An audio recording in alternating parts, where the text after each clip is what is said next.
For those of you who are joining us today for this webinar, and it will be a round table, but obviously in online webinar format. My name's Harry Rolfe and I'm with the CAUL office in Canberra. I'm not going to do the introductions, I'll leave that to Mark Sutherland. But just for your information and as a little bit of housekeeping today, we do have over 300 people registered for this webinar, which is a record for us. So I'd like to say thank you firstly to everyone who has registered for this, and hopefully you enjoy the session. A couple of things that we will be doing to make this enjoyable and manageable for everyone who's participating. We have set up a Slido poll, and you will have received this in a reminder email from me earlier today. But I will post the details in the chat here shortly once things start off as well. Slido will allow us to manage questions more interactively than we normally would in the chat or the Q&A function here in Zoom. So I'd encourage you to have a look for that email and log into Slido while we go, and to use it to post your questions so that when we do get to the discussion part of the session in about 30 minutes or so, we can pull that up on the screen and have a look and see who's asking what and which ones you'd prefer to have answered firstly. But this will be a sort of a casual conversation between our panel members about innovative responses to COVID-19. And we're hosting this panel as part of 2 sessions. There'll be another one later on this week on Thursday. This session is looking at the issue from a higher strategic level from the UL's perspective. And the one on Thursday, which you'll also have seen in the information that was sent out and that you registered through, will be presentations from staff on innovative responses. So I've seen that most of you are registered for both, but if you haven't registered for the one on Thursday, you're also welcome to register for that until the day. So what I'm going to do is hand over to Mark Sutherland, and if you do have any issues or questions for me during the session, just post them into the chat here in Zoom, and I'll be in the background helping with anything that might come up. Right. Thanks very much. And a very warm welcome to everyone this afternoon. I think it's afternoon in all the time zones where we've got our members represented. So thanks very much for attending today. As Harry mentioned, it is the biggest registration that we've had for a CAUL event, over 300 registrations, and I'm looking at the participant numbers running up at the moment, and they're already just on 209. So that is actually a massive turnout for a CAUL event. As Harry mentioned, this is the first in our series of virtual events, which were introduced this year to compensate for the fact that we aren't providing any face-to-face in-person events by CAUL during the year. So we've got 6 university librarians present today on our panel to discuss COVID-19 related issues and responses in their various libraries and institutions. And we're going to be hearing from each of the 6 in succession. I'll introduce each one as the next one finishes. And we're going to be starting off with Francis O'Neill from the Victoria University, who's going to be talking to us a bit about block mode, digitally supported remote learning, and the library and their experiences in Victoria. So over to you, Francis. Thank you, Mark. And good afternoon, everybody. My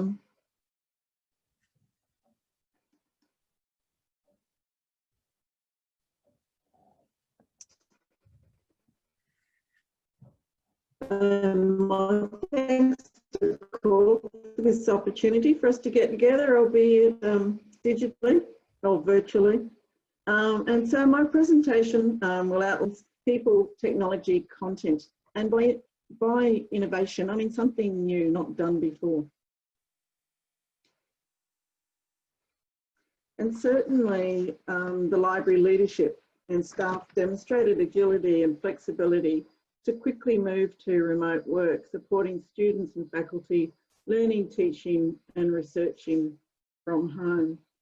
And in fact, keeping LibChat going while everybody was working from home, we still have kept our virtual assistant operating 7 days a week, which made absolute sense with students learning in remote mode. And I have to say we've been rewarded with an increase in its use over this time. So in 1 week, the university moved all unit delivery online. It also rapidly moved most of its staff and other operations off-site at this time. And again, the library swiftly moved to provisioning educational support for students learning remotely with Zoom via, workshops, drop-ins, working directly with faculty and students over this time.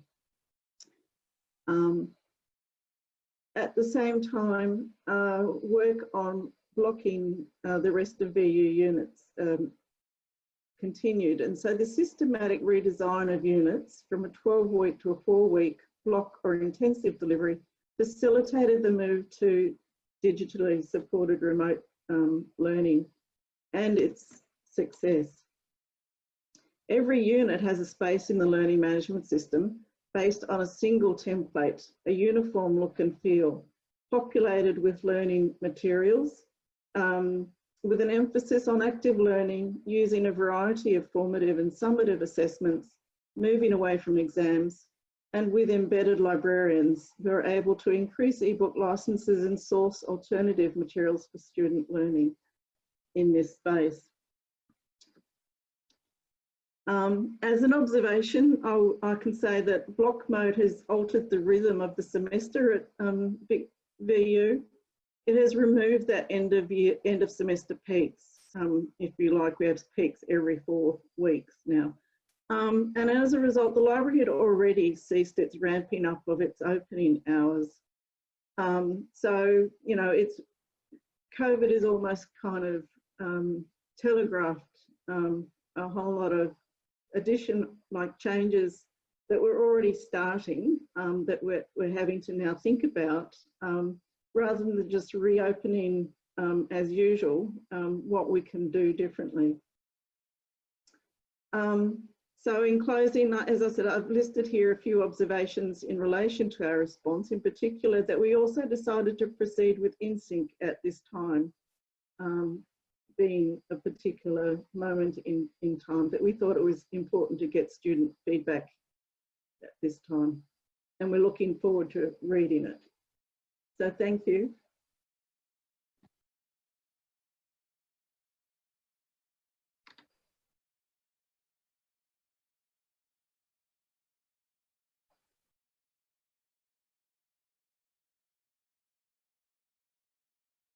Can't hear you, Mark. Thanks very much, Frances. And we'll now move on to our second presentation from Sue Owen, University Librarian at Federation University Australia, talking about purposeful partnerships across the university for COVID-19 enabling. Over to you, Sue. Thank you so much, Mark. Hello, everybody. Lovely to think there's more than 200 people tuning in today. And thanks so much, Harry, for all the organising behind this fabulous event. As we've noted, in good times, a partner is really nice to have. But in the times of pandemic, what I've discovered is a posse of partners is absolutely critical. So in the next 5 minutes, while I share our experiences, I invite you all to think about your library's responses to COVID-19 and the critical partners that you've worked with to achieve your purpose so far, and who you'll need to work with in the times ahead. At Federation University, we turn 150 this year, and at our Mount Helen campus library, it turns 50. So with this, library staff have had decades to build great partnerships with others across the university, and little did we know just how important they would come to be.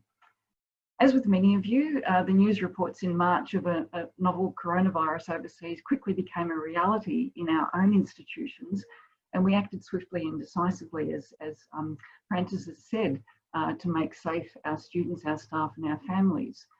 Federation's libraries closed to students on the 24th of March, and all our staff and students moved over the next week to fully online learning and teaching. And within another 10 days, over 90% of library staff were working from home. And most of us haven't seen our desks for about 3 months now, so it's really quite an odd feeling. At the same time, you'll recall that our Prime Minister reminded us that students couldn't lose a whole year of their education. So our purpose became one of ensuring that students had access to their learning and were fully engaged, but now all online and from their own home. We in the library know that we have a rich and diverse electronic collection accessible anywhere, anytime. We have many online channels for communication and outreach, including the Students' Learning Management System, and we have highly capable staff to assist, to train and to problem solve. We have expertise in copyright, in course readings, learning and teaching and research, web creation and analysis, budget control, procurement, and also special collections. All things really vital for online learning, and we were confident about the value that we could provide through our library and the positive experience that our online facilities would offer students and academic staff and researchers, all conveniently summarised in this subject guide. And I know that lots of people did do a similar thing using a platform that's very familiar to our students. Yet as we were closing our library doors in line with the university's policy, we realised that something was missing. We were missing key parts to the library's purpose, particularly that of well-equipped informal learning spaces for our particularly regional students that really rely on the library's connectivity and amenity for their learning. And also we were losing access to physical collections because people couldn't come and just borrow, especially those big expensive health textbooks and ever-changing accounting tomes, those lingering dinosaurs of the non-ebook world. How could we provide these two things, the technology or connectivity that may be insufficient in students' homes, and what about book loans to those who relied upon them? The answer came through outreach to our partners. And these proved to be the people that we actually partner with in non-coronavirus times. And I thought about these in terms of 3 different groups, and I think it's helpful to think about them this way. Our partners within are the teams of library staff that might not necessarily work together every day, but they are there and available for things that perhaps are a little bit more complex or that require a little bit more effort. Then there are the partners beside. They're the Federation staff, in our case, in directorates and schools that are there and bring their expertise to the table. And finally, partners beyond, the vendors, the suppliers, and in the case of coronavirus, government and health officials. So when we were looking at some on-campus learning spaces for students, our partners were within with the library client services team, who translated the library space needs of students within the library to new zones beyond the library. They rose to the challenge of transforming SpringShare's LibCal system to a COVID-safe workstation booking platform, reporting and analysis tool. Our partners beside were the leaders in facility services, risk, health and safety, student administration and student experience, who amongst their many activities marshalled security officers, specialist cleaners, timetabling, student communications and the university's critical response team. And finally, our key partner beyond was SpringShare. They issued additional licenses just overnight, and their customer-focused platform enabled us to rapidly roll out a solution to enable 2-hour bookings that would be socially distanced and also hygienically meet hygienic requirements. And we note now that SpringShare has released a seat booking platform. I'm sure many people were using SpringShare for this purpose. So together, we delivered a fit-for-purpose technology-rich learning space at every campus and widely promoted the new initiative. Every week for the almost 3 months now, students who, for whatever reason, needed a safe and effective study space have been encouraged to book an on-campus seat, with over 180 students just last week booking almost 400 sessions. And in that week, they were studying or completing timed tests. in the first week of exams. The library relied on expert partners to contribute to this very positive outcome, with everyone staying safe. And you might be thinking about our books. Okay, it seems a little bit of ancient history about lending print collections, but they are important to our students. And we did this by simply extending our postal loan service to all students. Our partners within the library's frontline services team, who are going on site each day to deliver the postal service. Partners beside the mailroom, security and facilities, and partners beyond are in fact the students themselves, who are keeping the loans turning over. Our journey is far from over, as transitioning back to campus is complex, it's non-linear and without a time frame. One thing we do know is that to maximise our impact and to achieve our purpose, our solid partnerships within, beside and beyond will be vital. In the coming weeks, we'll be adding IT services, the schools and TAFE and graduate research to our list of active partners as we create our strategic transition plans. Likewise, your partners are critical to your success. Seek them out, value and acknowledge them. Thank you. Thanks very much, Sue. We'll move on now to our third presentation today, and that's a talk from Margie Janty, University Librarian at the University of Wollongong. And the topic is Sustaining Purpose and Culture, albeit remotely. Thank you, Margie. Thanks, Mark, and good afternoon, everyone. It's so exciting to see different faces after all this time. So thank you so much for joining in today. The University of Wollongong Library has stayed open throughout the course of the pandemic to this point. That being said, the university did bring its session break forward and had 2 weeks to prepare to transition the curriculum into fully online remote learning. So we too had that time to look at how we could quickly pivot to providing library services in an accelerated and elevated mode of digital delivery. So while we remained open, we have had a skeleton staff on site. However, the majority of our staff are obviously working from home. So we use those 2 weeks to test our capacity and our capability to use technologies within our home or other campus environments. We had started to roll out MS Teams as a shared platform across the organisation. COVID-19 brought that rolling through at an incredible pace, and so we quickly built our organisational structure, our frame, our communication channels, our wellbeing channels, professional development channels. We have programs for our communities of practice and so forth. So kind of like an attempt to mirror what we do in the physical library building in the digital version of the University of Wollongong Library. Earlier in the year, we'd also made the decision to roll out proactive live chat as a business as usual model. What a wise decision that was for us. We have been able to deliver high volume of transactional services to our clientele. I was just tallying up some of the data for this afternoon, and since the 23rd of March, we have provided over 3,200 responses to tiered chat services. I'm just getting some data on the number of research consultations. However, I think we've actually sustained them at the same level of volume, if not increased. But I think the thing that I'm really proud of is the spirit in which we went into working remotely.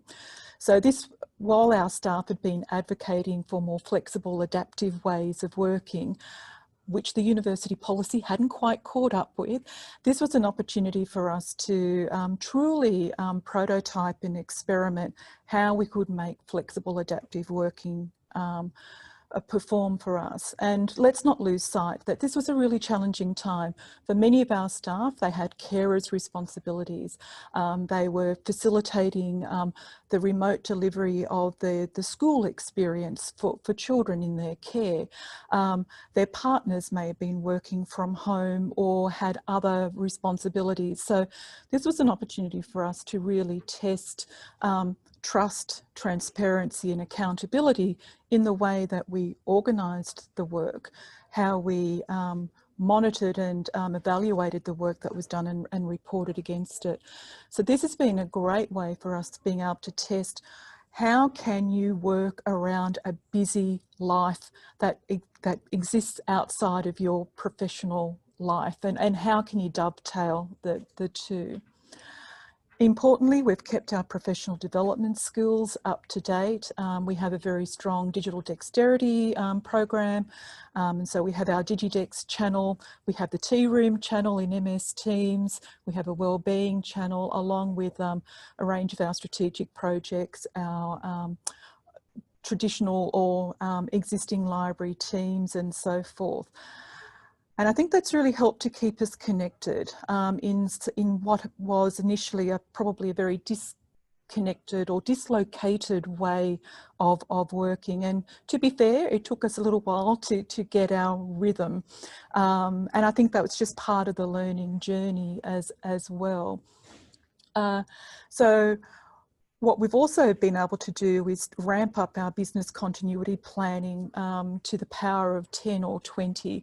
And it's been through those teams that we've been able to identify a number of creative responses as well. So we have a virtual contactless service point within the main library building. So as we have remained open, to provide a safe environment for both students and staff, we have our virtual service point. So it's simply walking up to a screen and you can interact with one of our colleagues to provide help and guidance and direction. We've also have been able to provide more flexible arrangements for things like research consultations. My staff have reported that it's actually easier to conduct those now than they've ever been able to do them before, because you don't have to wait for an available meeting room or consultation space. You can work to the clock of the HDR student, to the clock of the faculty member much more readily.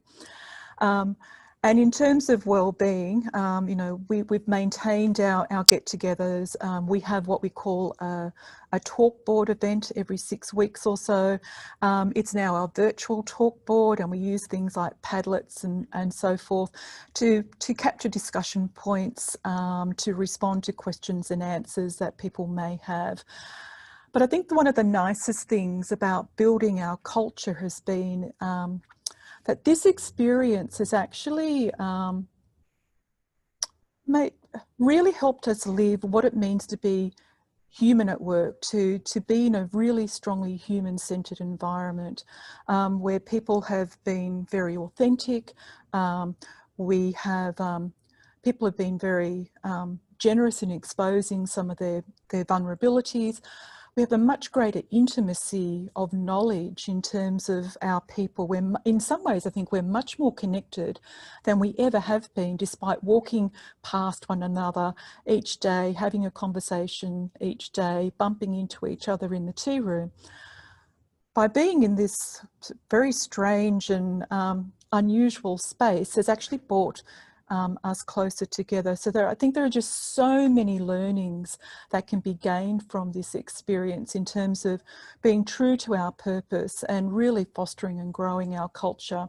And my team has made very strong representation in terms of what they would like to see continue as a result of this experience. So I think we've learnt a lot, as difficult and as challenging it has been, but it has added a sense of, I guess, urgency, priority, and certainly vibrancy in terms of the creative and innovative thinking that has been brought forward through this particular event. So thank you, Mark. Thanks very much, Margie.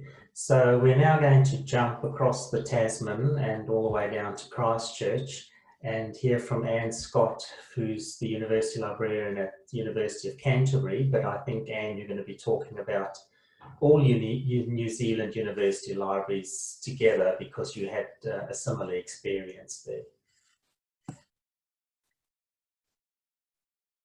So I'm just going to share my screen. Kia ora koutou, everyone. I'd just like to reiterate that the sorts of things that we have been doing are very similar to the experiences within the Australian universities as well. I have said that I was going to talk about all New Zealand university libraries, but I'm sort of focusing a little bit on my library plus some of the things that we have talked together as CONSL members.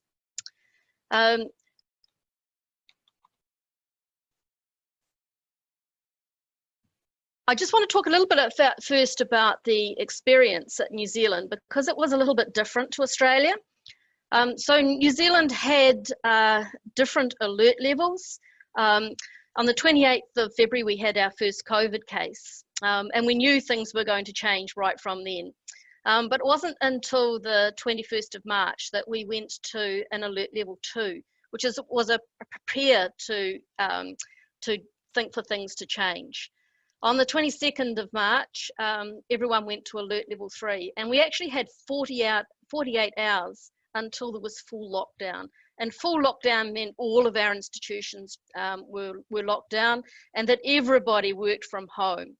And you can imagine that 2 days to shift a university's learning and teaching online and not being allowed back if you had forgotten something was quite a sort of a shock to the system. So we were in full lockdown through into the 28th of April, and then we were allowed restricted access. And each university had a different idea of exactly which services were important to them and what restricted access looked like. So for some of us, restricted access was some staff coming on campus, doing digitisation work, sending parcels out to people, through to some universities actually allowing a very limited number of students to come back on campus. On May 14th, we went into conditional opening, and essentially that was opening where we had to manage physical distancing, location tracking, additional cleaning, and we had limits on the numbers that we could have in particular libraries. So for instance, my library initially started out with 500. Within a week, we had queues.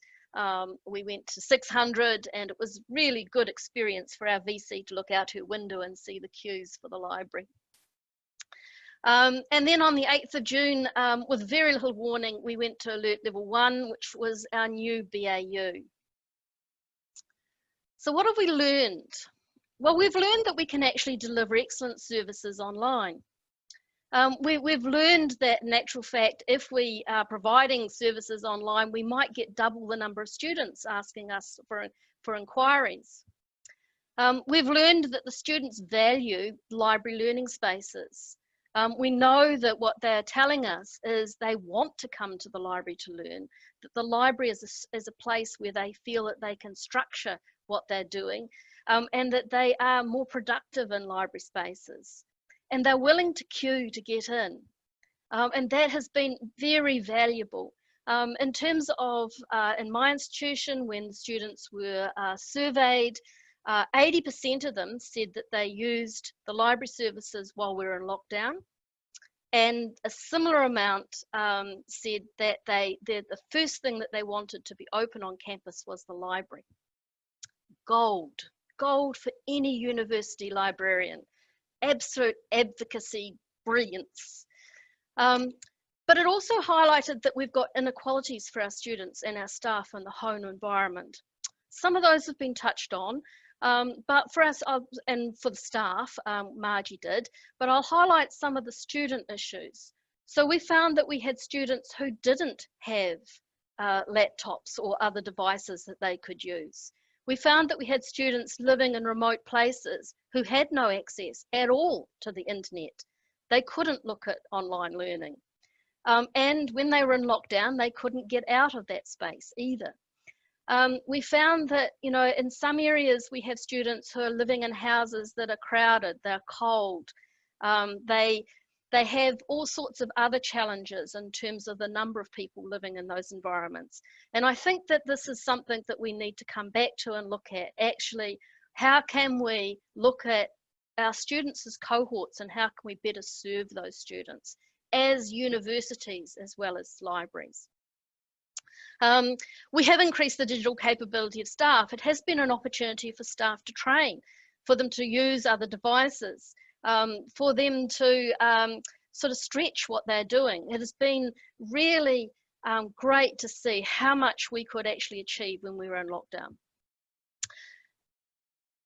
As always, staff wellbeing is of particular importance.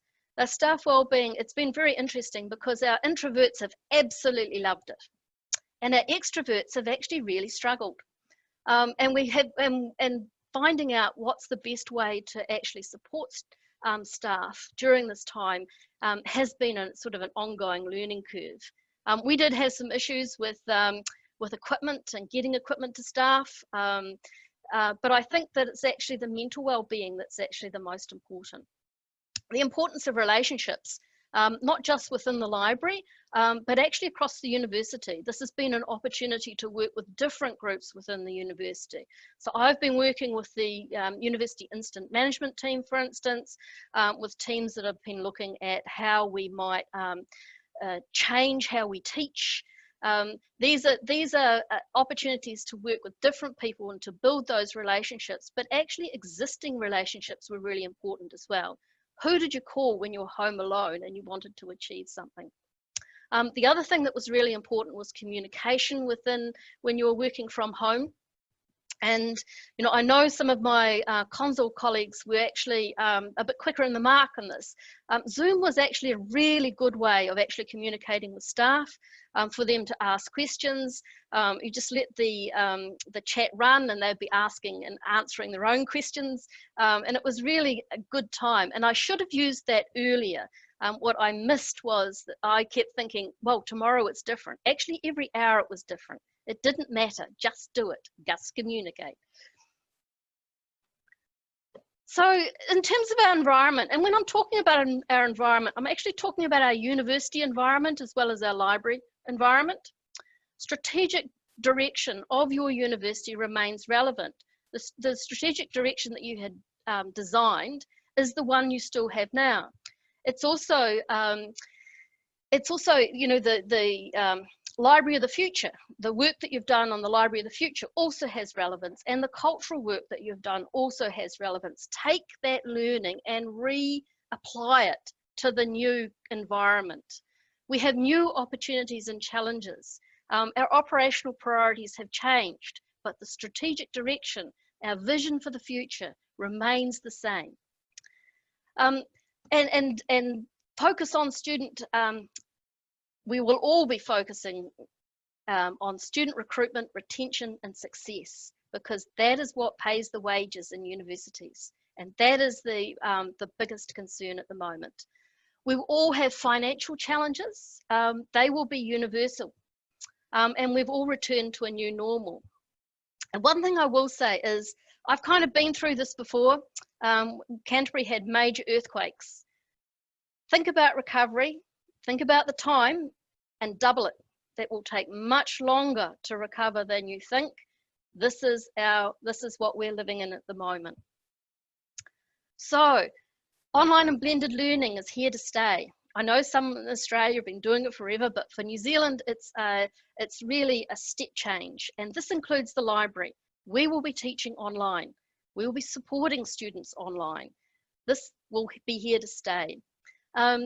Understand the changing student needs. We're going to have a different student cohort coming through. The international students will be replaced by local students, many of them who have lost their job, many of them who are mature students who will be coming back into learning. And we will need to make sure that our services support their needs. The libraries as knowledge and innovation hubs, that will just continue. That's been part of our strategy for some time. Innovation in austere times, though, is an opportunity. Now is the time to take risks and to change. What is resonating at the moment with your library and with your funders? Take the opportunity to pick what's resonating and see how you can apply that in the library service. We are digital. Do our structures and our resourcing actually reflect that digital reality? Our online inquiries and support are digital. It's an opportunity to actually move on through open educational resources and open access. We can start to have the hard discussions on textbooks. Who's writing textbooks in our organisations? Who's publishing them?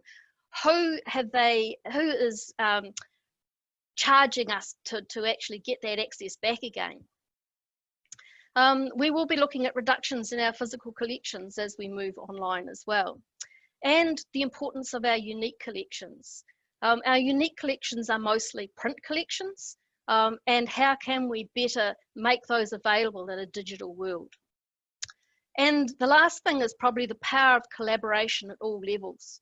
Every organisation has got its own challenges and its own ways of working, but we can learn from each other. And I think this is a really good example of how we can, in the new normal, of how we can work together as a big group across Australasia to actually make change happen.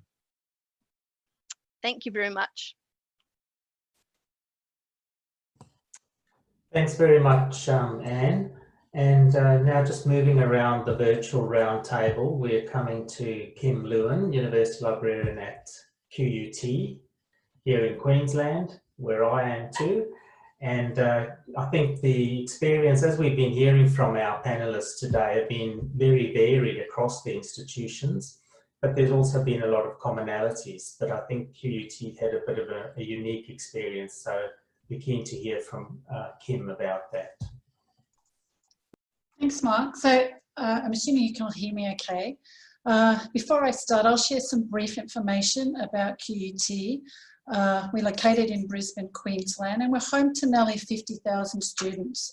And the majority of our students, they're either full-time, and with only about a quarter of those studying on a part-time basis. So we have two campuses that are centrally located in Brisbane. One is in the city and the other is at Kelvin Grove. And on those campuses, we have 3 library branches. We've been e-preferred for many years, and so the bulk of our information resources are available online, and many of our services have always had an online component. So like many of you and the stories we've heard today, we had to act quickly and responsively to the day-to-day challenges relating to COVID. And it's been a tumultuous time with too many challenges to mention in my allocated time today. So I'm going to start my story on March 23, when QUT campus became a restricted campus. So on that date, all learning, teaching and research was directed to the online environment, and the majority of staff worked from home. So only essential staff remained on site, and all library services were moved completely to an online environment.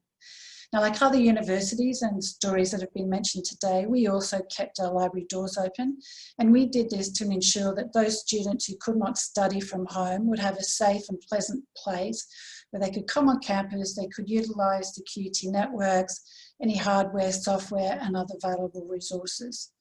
So naturally, we ensured our libraries were configured for social distancing, and we monitored numbers by producing an average occupancy report to ensure that we complied with government guidelines. Anyway, come they did. The total number of entries that we had into our library from March 23rd until the end of the exam period, which was 19th of June, so it's nearly a 3-month period. So during that time, we had 180,528 entries into library spaces. It's a huge number, and it's much higher than I expected. So not only did we keep our doors open, but then on the 30th of March, we closed the HiQ face-to-face servers, moving all of those inquiries again to an online environment. Now, for those of you who are not familiar with HiQ, it's the first point of contact for students, staff, and the wider QUT community. And they get information about courses, university processes, technology support, and first-tier library support. So the HiQ face-to-face service is based in our libraries, and they're really our front-facing staff. So this meant, for all intents and purposes, that our libraries were open and unstaffed. As you can imagine, there was some nervousness around this scenario as a model. So how are we going to manage the risks associated with an open but unstaffed library for what could be months? And naturally, one of our most concerning issues was theft of library resources. After all, we spend a sizable sum on these resources and security of these resources. So fortunately for us, in 2019, we moved from electromagnetic technology to RFID technology in relation to security of library resources. So this enabled us to report daily on items that were removed from the library without being correctly checked out. And our collection access staff who remained on campus, they did a daily shelf check of items that were listed on these reports. Anyway, what do you think we found? I'm pleased to say that we didn't find much at all. Nearly 9,000 items were borrowed, and to date, only a couple of items have not been borrowed correctly. And this is not unusual because even when we're staffed, this often happens.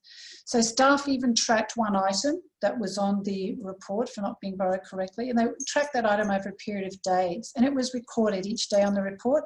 It moved in and out of the library. So clearly someone had it with them, they were using it, they were on campus moving around. On about the fourth day, we assumed the student was finished with the item and it was returned. So if we thought that we had a right to be worried about theft during this time, we were quickly proven wrong. The peer students were just grateful that we remained open and accessible to them, and they had some options in relation to supporting their move to a completely online environment. And it's been mentioned here today in these presentations that there were students that just didn't have the capacity or the capability to study from home. So where do we go from here? So we're currently reflecting on all the service changes that we've been implemented during the first 3 months of COVID. And many of these have been very well received by the QT community. And we now must ask the question, will these be part of our new normal? Like others, we had many of our stats that were on the increase just because it was a convenient way to continue to deliver the bulk of our services. We do once again need to reimagine ourselves and our services, and I think we need to take an even bigger step forward to further enhance our reputation as enablers.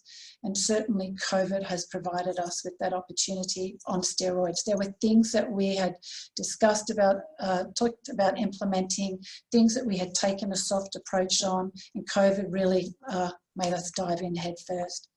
So there's some questions that we are still pondering over. We're reviewing our data, we're collecting feedback, but we know that our new normal will be a good normal.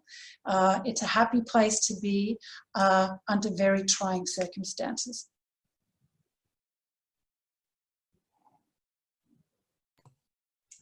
Great, thanks very much, Kim. So as we move on to our last panelist for this afternoon, just a reminder that if you have any questions, you can use the Slido app. 21562, I think, is the ID to use there. We've got quite a number of questions that have been coming in, so keep them coming. So we'll now move on to our final panelist, who is the University Librarian at the University of Newcastle, Coral Black. And Coral's going to be telling us about the challenges in terms of staying open in Newcastle. Yeah, super. Thanks, Mark, and hello, everybody. And I don't know whether it was a planned split, but it's interesting that we've got 3 libraries that stayed open and 3 libraries that were closed. So you organised that very well in terms of your EOI process. And so, yeah, in the way at the University of Newcastle, as I said, we did stay open the whole time. And we actually have pretty much 90% of our staff actually back now on campus. So there's really at the moment not that many people working from home. And I think in those early days, our biggest challenge actually was organisationally managing 2 things: managing our physical spaces and getting those up to speed, but then also managing that ramping up of all of our virtual and our offline support. And we did have to get up to speed very quickly in terms of our physical spaces. You know, as a university, we very much decided early on that we wanted to keep our campuses open, even though we'd moved all of the teaching online and had large numbers of staff working from home, we wanted to very much kind of, you know, project that, you know, we're open for business. We still had some activities on campus, so we still had some halls of residence with students in, and we still had some of that lab work and clinics work going on. So there were still people around, but it was very, very, very quiet. Although there were students definitely that you saw every day. So those people, whether it was because of their technology at home or the home environment, or actually they just wanted to be around other people. I think more recently it's probably busier because it's got a lot colder, and we're certainly much warmer here than we might be in people's houses. And really the university was clear at the heart of that. They didn't want the libraries to close. We did slightly reduce our opening hours, but they really wanted us to provide study spaces, you know, be that place for printing, for free Wi-Fi, and as I say, you know, and also print collections, which again, although we are all very much moving digitally, it's always a reminder as to how valuable they still are. So we did have to very quickly put all of the social distancing measures in place. We didn't have a huge amount of time to think about it. It was take the guidance, and, you know, in a way we were asking questions of the university about what to do rather than them telling us what to do, whether that was around signage or seating, closing specialist areas, making all of those decisions. And even if it's something like finding out where to put 1,000 seats that you've taken away, you know, suddenly you have different storage challenges. Similar to Margie, we quickly worked with IT to put our virtual help point in, and that was actually, you know, copied then by other departments who provided that frontline service, front facing for students. And so that really ensured that we just needed a really small group of staff to kind of still be on site. Building access was locked down pretty quickly just to staff and students, and that was really so we had control and knew who entered. So if we had to do any tracing, we could do that really quickly. And we put similar to other measures in place, so postal loans, increased numbers of things for people, and we extended out all of those loans. And then at the same time, as I said, we started to scale up our support virtually, and, you know, just so stepping up that work with reading lists, so and you know, being much more proactive, so contacting all of those academics and really actually pushing them to move things electronically. What did they need? We transitioned all of our face-to-face to online. So I think, you know, from when we started, I think we had about 77 face-to-face information literacy programs planned. So the team had to very quickly move those to all being some kind of virtual and online sessions. We doubled our one-to-one library live sessions, and again, all of those book slots were booked pretty quickly. And similar to Margie said, actually, from a perspective of supporting researchers and other people, we were suddenly able to be much more flexible. And look, I think one of the other thing you know, we've kind of leveraged as well from a financial perspective. So we've put two really strong bids in, one for extra e-content around kind of textbooks and print books, which we were successful. And then we've also just successfully got an enterprise license for LinkedIn Learning. So that's something that we've been trying to do for a little while now. And actually this just gave us the leverage to do that. And you know, obviously continue that move to digital content. So, you know, we were really pleased at that at a time when we know finances are going to be really challenged, that, you know, that value that we had and the importance was pretty quickly recognized, actually. And as much as we had to do bids for that, it was, you know, it was a pretty easy kind of conversation to have. We've also done some other things around student engagement. Again, I've seen these in other places. So we got a small group together to look at where we could do some, you know, slightly fun stuff. So virtual, we look after the galleries as well. So they've been doing some virtual gallery tours, you know, digital jigsaws to enhance the access to the collection. And they started a campaign around Your Story in Pictures. And again, they've, you know, developed a webinar series. So we've been running you know, and actually I think today's the day of one of the webinars, you know, study online tips, manage your files, manage success, peer review, critical thinking. So a range of things that we maybe would have done probably face-to-face in the past, you know, now we're much more thinking about that online. And of course, similar to everyone else, we've transitioned people to working from home. And again, we had all of those similar challenges around different levels of technology. We'd started 12 months ago to move staff to laptops. We hadn't got there with everyone. But even if people had laptops, if they were suddenly at home permanently, they wanted 2 screens. As somebody put on some feedback, you know, I'd love to take my office chair home. And so we had all of those conversations about what, you know, what do people take home and what do they not. Similar to Margie, you know, we launched and, you know, did lots of training on Teams towards the end of last year. And, you know, thankfully, we're so pleased we did that. You know, I think Zoom and Teams have been, you know, kind of the lifeblood of everything that we've done with the staff. And that connectedness, I think I know more about our staff now than I, you know, than I probably ever did. And I always think I know quite a lot about people. People have been much more open. And we did lots of training with our team leaders around how you support staff at home, you know, how you help staff through quite a difficult and challenging period. And again, we did a lot of the setting up a whole series of channels, and probably one of the most successful areas is what we call our staff engagement group, who've done a huge amount around keeping us connected, health and well-being, stress and boredom buster tips. We've done a lot around staff learning and development. And so, you know, loads of like photos and stories from lockdown. We did virtual pub quiz, which was just hilarious.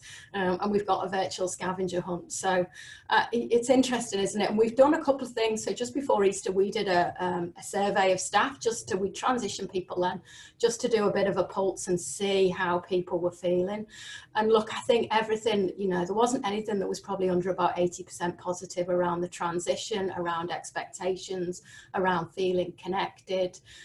You know, some people identified the challenges working from home were having the family, that they needed a bigger apartment. But actually we were thrilled with how well staff had engaged and actually transitioned to home.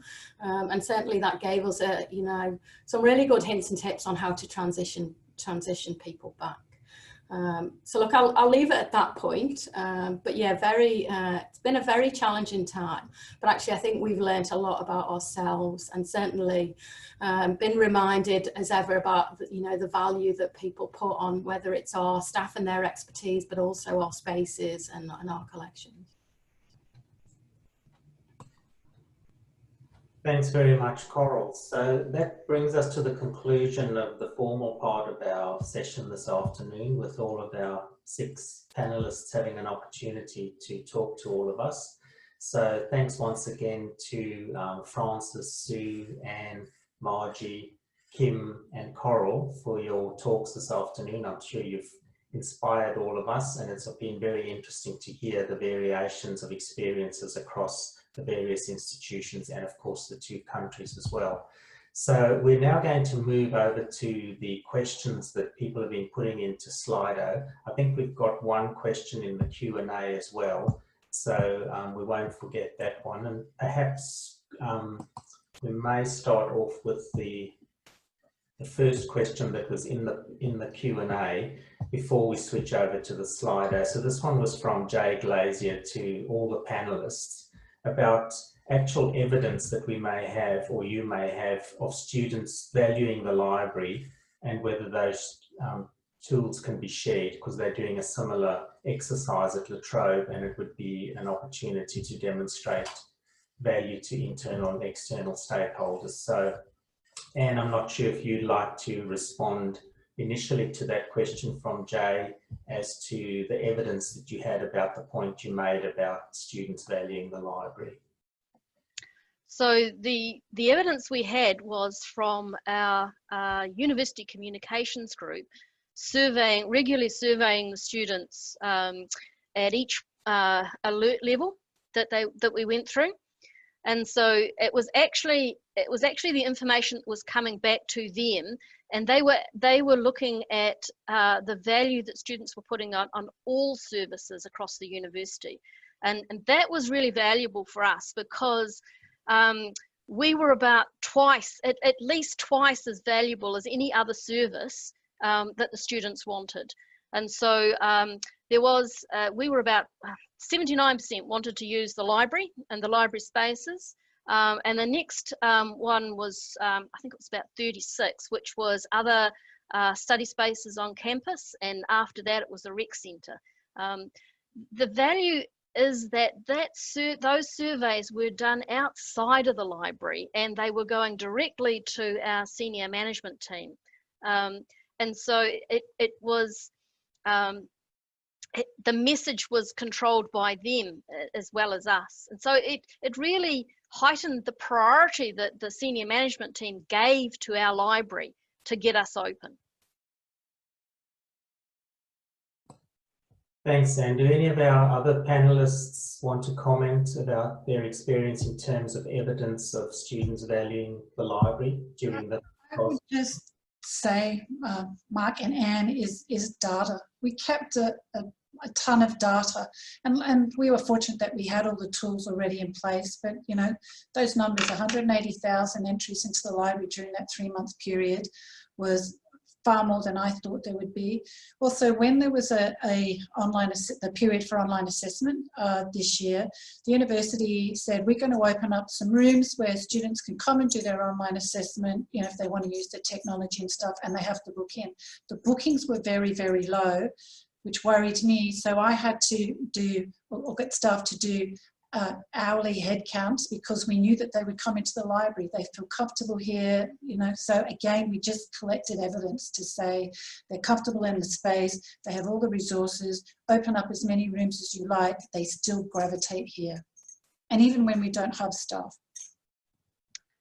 I was just going to add, Mark, that we are using InSync. We're using running the survey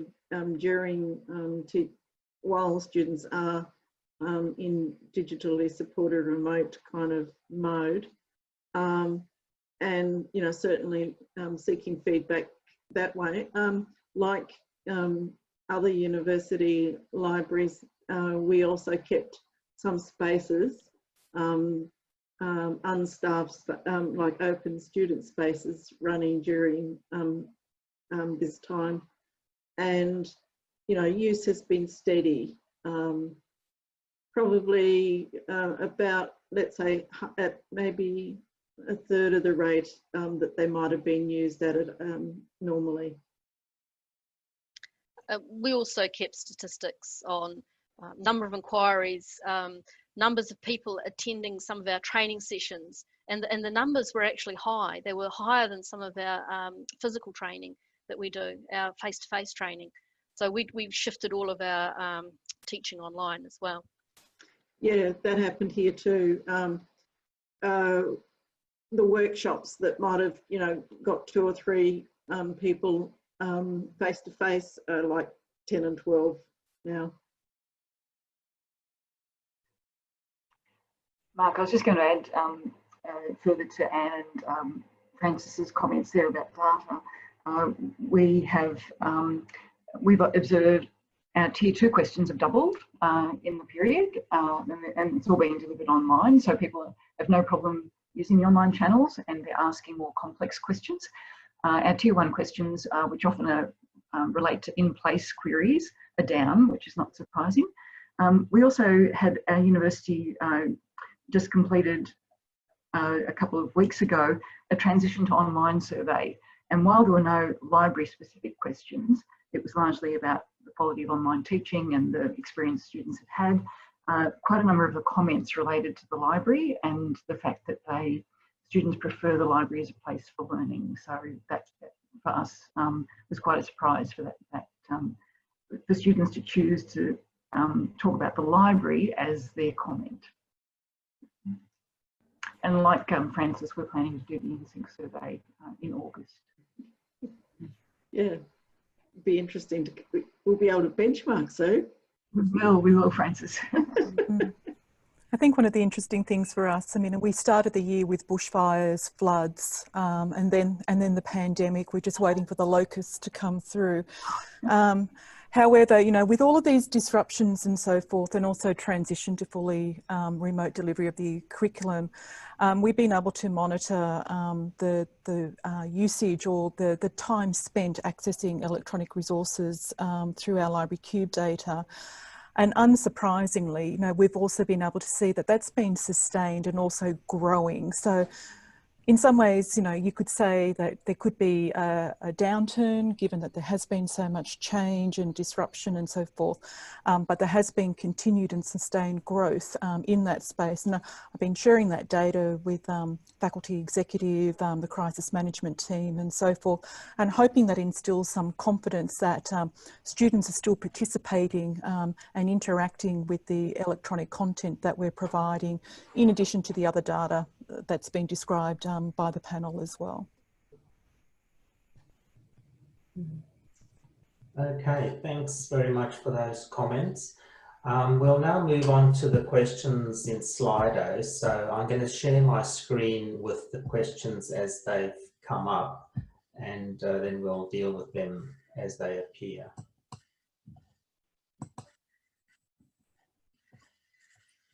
So I think we'll probably deal with the questions in the same way. If one of the panel would like to comment initially, please go ahead, and then anyone else who'd like to respond to the particular question. So the one that's sitting at the top there with 36 votes is obviously the most popular question, relating to flexible adaptive work, and do libraries see this experience as something that can be carried forward into the future? So would any of our panelists like to respond to that? I would, thanks, Mark. I think the toothpaste is out of the tube. That's a lovely metaphor I've heard over the past few months. I have promised my staff that I will be a very strong advocate for flexible and adaptive ways of working. And so I have started some conversations with HR services and so forth. We have proven through our digital dexterity as knowledge workers, as people who are very fluent in the application of technologies and so forth, we can do this. And I think it would actually be quite attractive in many ways that we don't, you know, in terms of strategic hiring and so forth, we don't have to be region bound when we think about where people may need to come to. We can think more flexibly about the campuses that we have if we're a multi-campus location. And this experience has actually shown a number of real life challenges, vulnerabilities, real life lived experiences that our people face day in, day out. And they work around this. And so what can we do to enable them to succeed in both their professional and personal lives? And again, being adaptive and agile in the way that we think about the way we do our work has to be something that we lever as a result of this experience. So I'm a #1 advocate for it, and I'll continue to champion it on my campus. Yeah, I mean, I agree, Margie, and endorse everything you said, and certainly that's the kind of framework of our we had detailed plans for getting off, and that's why I like Anne's comment about, you know, think about your recovery time and double it. You know, and we've got as detailed plans for reopening that take into consideration doing things differently, different ways. You know, what do we want to keep of what we've this experience, and what do we want to stop?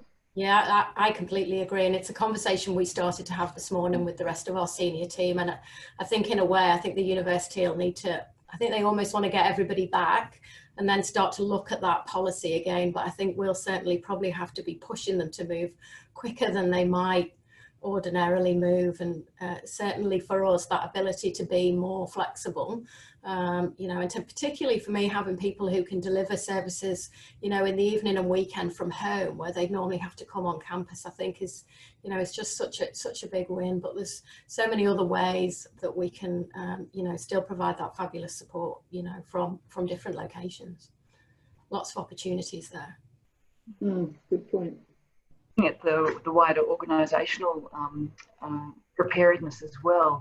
At Federation, very fortunately, our IT services introduced Microsoft Teams just a month or two before the coronavirus really hit. And while we were at that 2 months before wondering how we were going to introduce Teams and how we would make use of its affordances, suddenly it became the life breath of our connectivity and our outreach and so many things. So I think when we're thinking at Federation about the library and flexible adaptive work, our whole institution is thinking about this. And we've been very fortunate in having, as others have noted, a digital dexterity project team within the library that have encouraged every fortnight we have 5 things you can do in 15 minutes, and everybody's building their capability. And we're seeing people from all cross-section of the library contributing the things that they're learning and helping each other. So I think the time is now. If ever there was a time to look at flexibility and adaptability, it's now. Thanks. I agree with what everyone's saying, but I think it's also that we have different staff doing different things, and some of our staff can work home far more productively than others. So there's a kind of an equity thing we need to just think about, and that is our customer services staff and how we might provide opportunities for them to also work from home on occasions. I think in actual fact, one of the opportunities of this will be that like we have done a quick trial of opening a library without staffing, and I think that going forward we'll be revisiting that, but also I think there will be universities who will be looking at the number of branches they have, and they will be consolidating. And so there are various things happening. Yeah, and I have to one of the things I'd just add is that, you know, we actually also had staff that said, don't send me home, I want to stay and work. So it isn't for everybody. No, it's not for everyone. Yeah. Some staff really were desperate to come back on campus. Absolutely.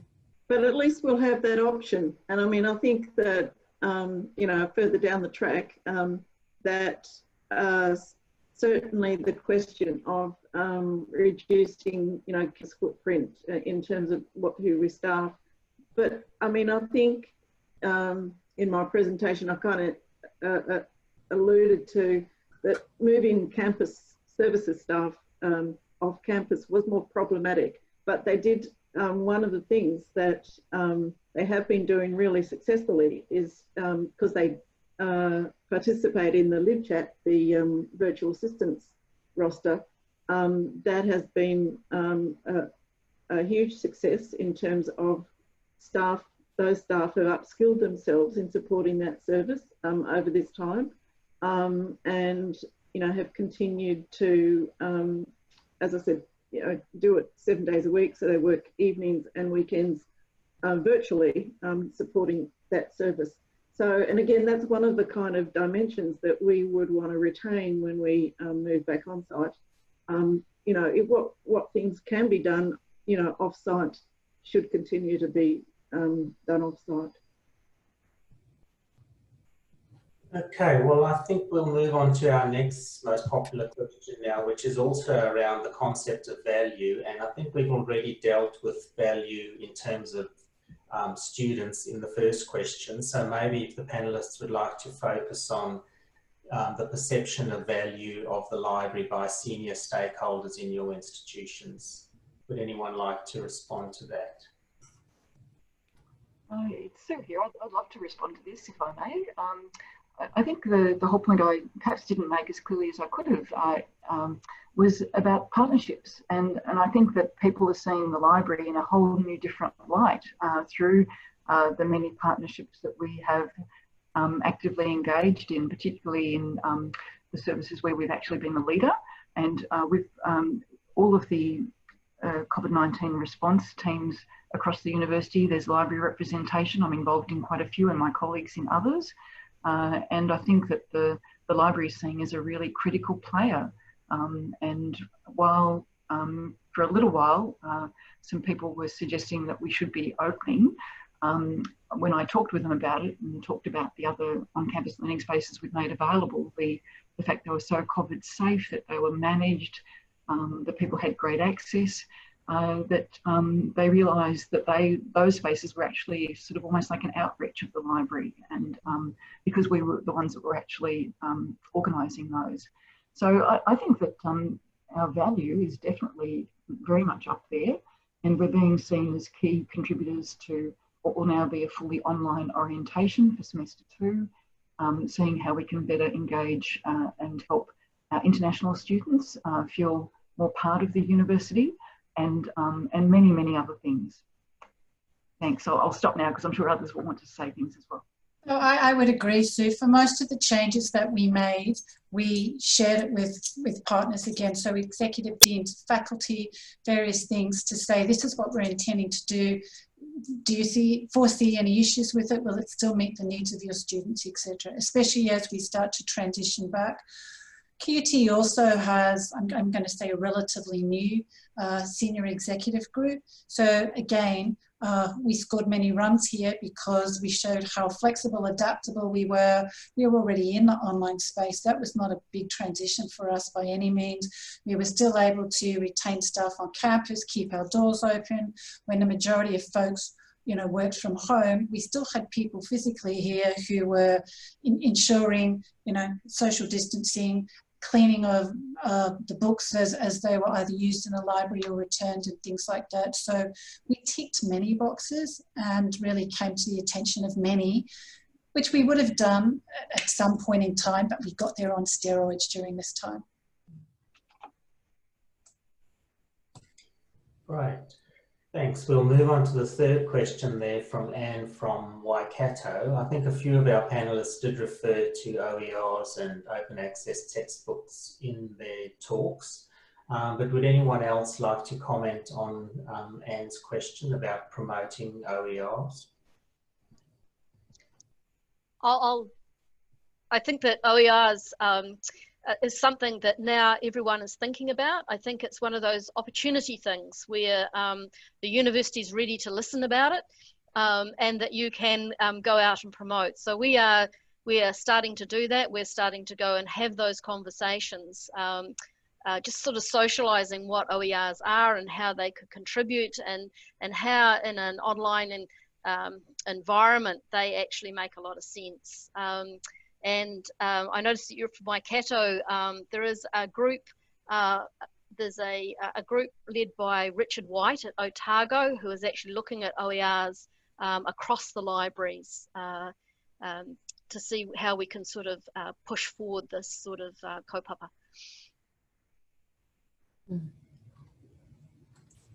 Okay, thanks, Anne. And the next question is specifically from Margie. Would you like to answer that one? Sure. So we're being asked what hardware and software did we use for the contact and service point. So we're using MS Teams. We've dedicated a channel for the virtual service point. The video function is on continuous play, and essentially we have it programmed on a large display screen at the physical service point. So as a student or a staff member approaches that screen, we have someone located elsewhere within the library building who will respond to their queries. Now, I have been blown away by the quality of the service that I get to hear and see on a regular basis.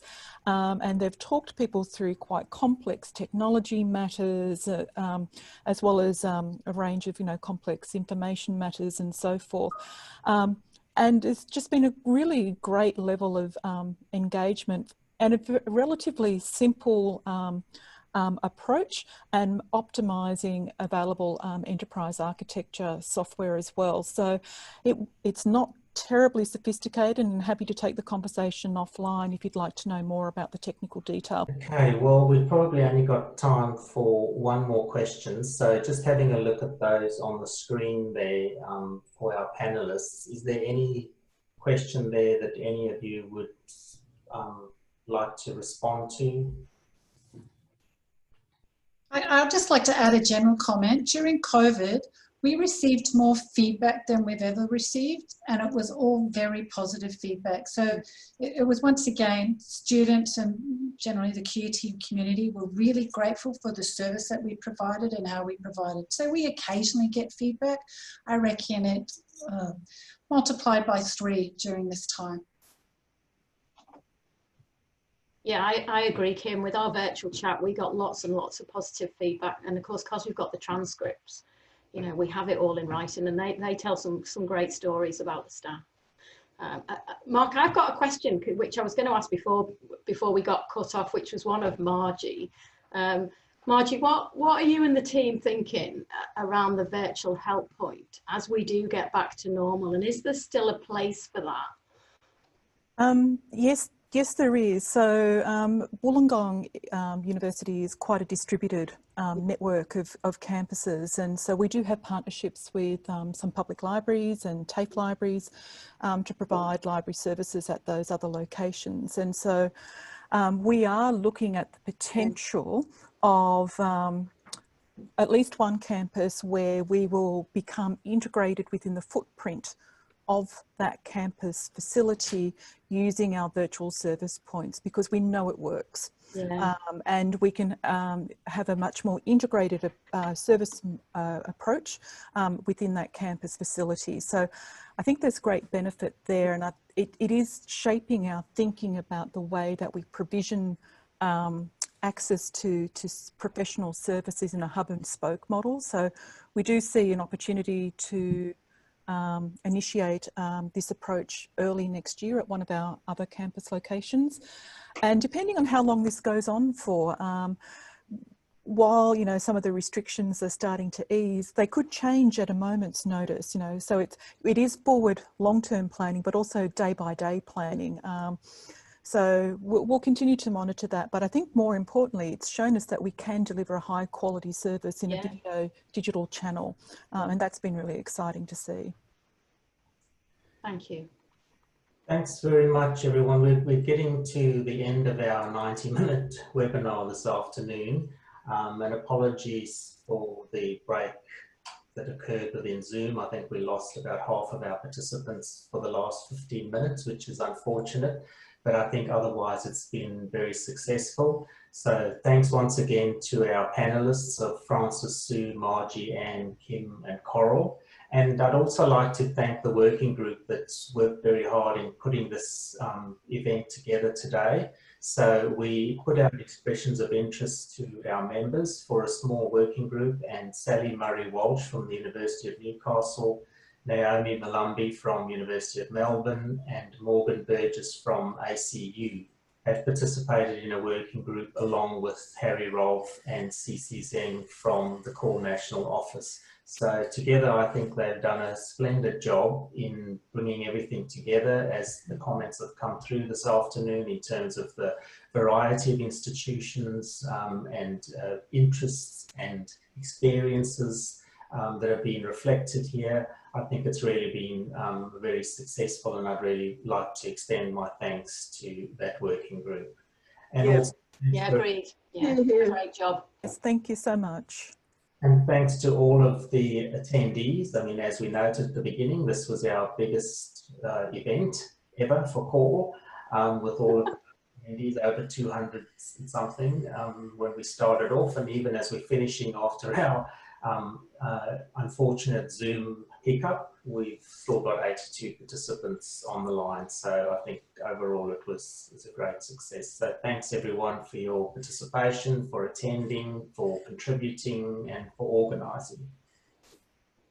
And thank you, Mark. Thank you so much. I think a terrific way of socialising CAUL activities. It's fabulous. Thank you.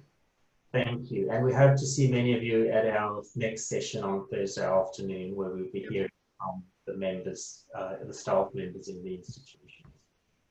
Thank you, everyone. Okay, see ya. Thanks. Thanks, everyone.